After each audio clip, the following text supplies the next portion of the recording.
India. That's, I think, the key issue. Now, to say that, there's a lot of legal framework and it's very difficult and it's so complicated and whether it can be prosecuted, etc., I think that's kind of just confusing the issue, because where there's a will, there's a way. The United States has been able to get the money. Germany, in fact, spent over $7 million to get the list of people that it wanted to prosecute and has gone ahead and done it. England has done it. So I think that's a question of whether the government has the will and absolutely the commitment to do it, yes or no. And if they have it, it can be done. Otherwise, we can just keep on citing n number of rules, n number of agreements, and then talk about the delays in the legal process and let the matter go down the drain. I mean, we do have the case of Hassan Ali, where, I mean, he's roaming literally free on the streets. When it was first reported, he had billions of dollars in an account. Nothing has happened till now. The second issue that we've got here is, I think India needs to understand, and it's the onus is on the government on that, not the opposition parties, that India is an emerging superpower. Not ever in the history of India have the 5 permanent members of the United Nations Security Council visited the country in the same year, which was in 2010. Okay. Here we are aspiring on a permanent seat. Here we are trying to be a global leader. And when it comes down to really chasing and enforcing rule of law against people who are defrauding this country, we have all sorts of excuses, delay tactics. Where are we doing and what are we doing? Okay, what are we doing is what you want to know. Let me put that question to Mr. Manishankar Iyer. Mr. Iyer, last week, India Today magazine carried exact bank account details of Hassan Ali. These are names that are emerging now, Dilip Mehta, Arun Mehta, Harshad Mehta. But Hassan Ali's case has been known to this government for the last several years. We know which account has $8 billion stashed in it. The question that logically arises, and you must answer this, sir, what has the government done to actively retrieve this money? There's actually no action that has taken place. Mr. Iyer? It can take no action in a court of law unless Julius Baer actually cooperates with us in certifying that whatever India Today has accessed is actually genuine. In so far as I've heard about this on your channel, there's somebody called Gardezi, I think his name is, who is apparently operating this on behalf of Hassan Ali, and nobody seems to know who Gardezi is.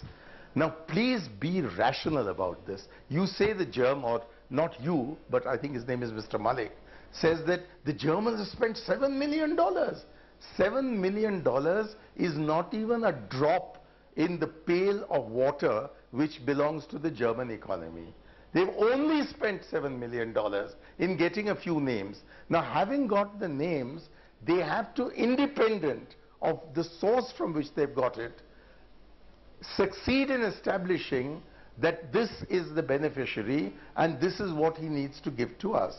And that is what we are trying to do. That since we've now got some hints as to where some of this money may be stacked, let us see whether the investigative process can provide an actionable case in a court of law. Mr. Akbar wants to respond to that. And look at the Americans. The Americans, sorry, may I just finish this? Yes, please do. Because the Americans are being praised. The Americans have, after all these years, after subjecting their children to the worst drug trafficking of any country in the world, and all the profits of that lying in Swiss banks, now succeeded because of their single-minded pursuit of Osama bin Laden in getting a few names that might be connected with terrorism. Okay. But you would not have $450 billion of US money, $420 billion of Russian money, and possibly $1,500 billion of our money stacked in those banks, unless the bank said, don't you worry, sir, we're not going to let anybody know. Anastasia's jewels are still lying in Swiss banks. Get your facts right. The enemy in this is Switzerland. The enemy in this is the Cayman Islands. The second enemy are all those business corporates who are completely leeching the Indian economy. And they're successfully doing it because there is a collusion in which the masses decide every 5 years who will govern the country, and the classes decide how it will be governed. This is Karl Marx. Mr. Akbar, Manishankar Iyer saying, in the Hassan Ali case also, the person who's running the account, his identity is not known. You've got names, but what you don't have are faces, you don't know their identities, you don't know how to go after them. So he's saying, yes, it's easy to beat your chest, but it's very difficult to actually get the money back, Mr. Akbar. Well, let me tell you a little secret, which is not that much of a secret. All the information that we got was from Government of India. The Government of India has completed its investigations into Hassan Ali Khan. They sent a letter rogatory to 5 governments across, and we had the documents that they sent to Singapore and Hong Kong. All the investigation has been completed by the Government of India in 2007. I'm also wondering and asking myself, if this is the generosity by which we treat people with Swiss bank accounts, then why is the chap who owns Satyam in jail? In the meantime, while nothing has been done with Hassan Ali Khan, he has full freedom, because he is outside jail, to operate those bank accounts. It is not true that he is operating it only through a third person and a cutout. He is operating it directly. We have letters from the bank to Hassan Ali Khan saying that yes, you can shift X billion dollars this way or that way. This is available to the Government of India since 2007 or 2008. This is 2011 now. Okay. I want to go across now to Vipin Malik. Okay. Mr. Malik, you've listened. Nalin, I'm coming back to you in just a moment. Mr. Malik, you've heard this out. You're the expert on black money. You know, there are complexities involved, but how difficult is it to get it back? Manishankar Iyer saying the Swiss are the devils. They're not letting us get the money back. Is that really the case, or is the government not moving fast enough, sir?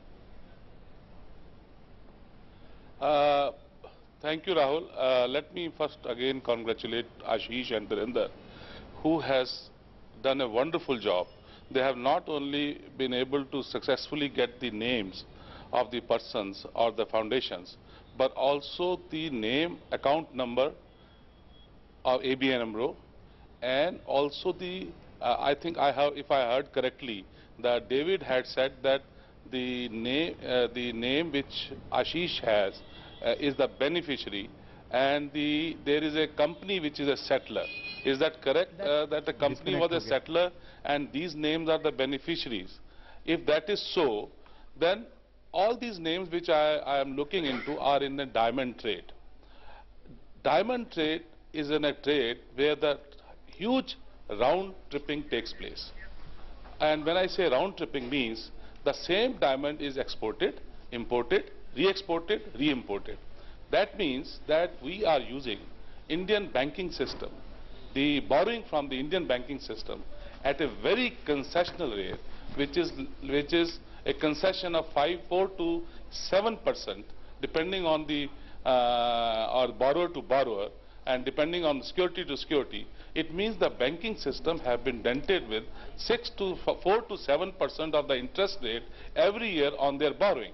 So it means also that runs into crores of rupees on the Indian banking system. So it indirectly means that a role of regulator like Reserve Bank of India has become very important to look into all these transactions.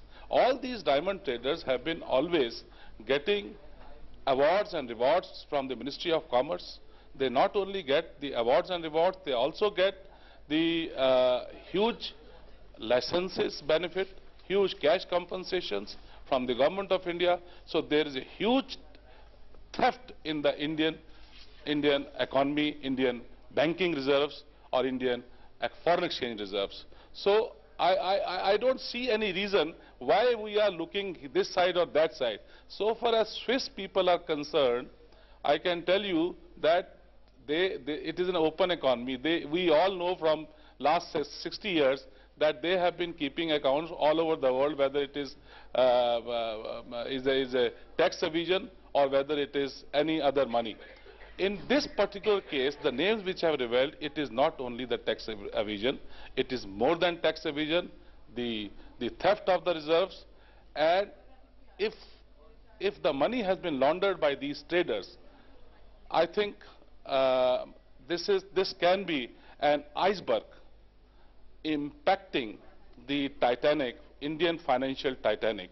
I think the role of, as I said, government, regulators and the investigators is important, and now the investigation should not be concealed investigation, it should be open investigation, so that public should know what is happening, because till date we were only thinking that it is a tax evasion. In my case, in what I am reading from the names, it is not only the tax evasion. Okay, Mr. Iyer, do you want to respond to that? The government acting in a very secretive fashion, he says.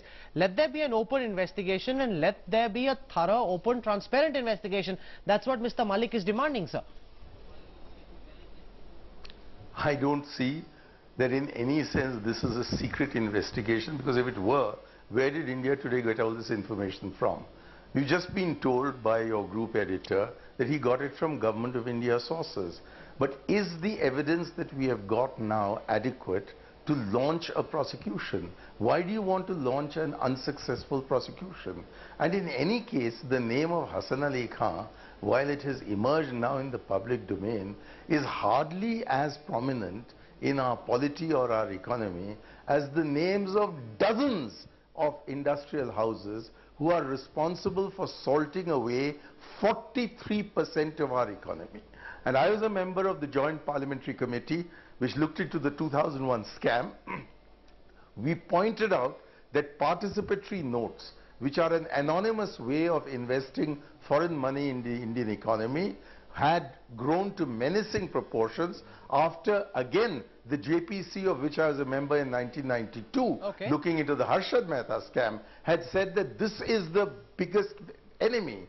Now, through all the governments that have been there, from 1992 to 2011, the participatory notes route has been so well known and is responsible for 44% of FII in the Bombay Stock Exchange, coming from a tiny little island in the Indian Ocean. Why have we not been taking action on this for the last so many decades? Okay, that's a very important question you're raising. Why action is not being taken? Arun Mehta, Harshad Mehta, Dilip Mehta, Sandeep are names that a lot of people... problem, and we need to look upon it soberly in the hope of being able somehow. To my mind, when I hear all of you talking, you sound like VP Singh pulling a piece of paper out of his pocket in the 1989 election and saying that I have the account number into which the Bofas money went, and 2 weeks after now I'm going to put Rajiv Gandhi in jail. And then we saw dozens of the most famous reputations of our forensic scientists crashing to the ground because they were unable to move from whatever little evidence they had to doing anything that was final, that could be taken to a conclusion. Okay. So I hope our investigators will do a better job than Arun Jaitley and company did after VP Singh's allegation. Okay, you've made that point, Sandeep. A lot of these names our viewers are hearing for the first time. May I come in? I'm coming to you, Naren, but explain to our viewers, Sandeep, who these people are, why they're important, and what their background really is. You know, Vipin Malik used a very interesting word, iceberg. This is the true iceberg. Why an iceberg? Because hardly 5% of what is known is above water and 95% is below water. This is like a James Bond movie. If a handful of journalists can painstakingly, Ashish Maharishi and Dhirendra Pundir and David together, painstakingly can put this together. This is, why am I saying James Bond? From Guernsey to Luxembourg, to Panama, to British Virgin Islands. The money trail is all available here before me. There are foundations which have been set up, Dryad, Dionys, Socalo. There are details of how money has been transferred out from each and every entity. Rosy Blue Finance, for instance, $4.4 million to a Liechtenstein Foundation, Dryad. Then through that, to Sundew, which is a British Virgin Island company. So it's a classical waterfall structure where you, to evade the law, to hide the identity of the investor or the person parking the money, you create a waterfall structure. A while ago on our channel we broke another story on Kalinga TV and how Dynamics Balwa Realty is involved and has transferred 214 crores. The same waterfall structure has been used there. But this is amazing, because between Dilip Mehta, Arun Mehta and Harshad Mehta, let me give you the diamond trade pyramid in the world. At the top of that diamond trade pyramid is Kiritbhai Mehta, who is no more, who created Gembel. And this entity has offices in Antwerp, in Tel Aviv and in Surat and Bombay. Rosy Blue is an affiliate of that entire operation. LILAVATI Hospital is part of that same operation. LILAVATI was incidentally Kiritbhai Mehta's wife. We just saw that Rosy Blue is a $1.2 billion company. It has paid a tax in Antwerp of $38,000. It has paid a tax of $38,000.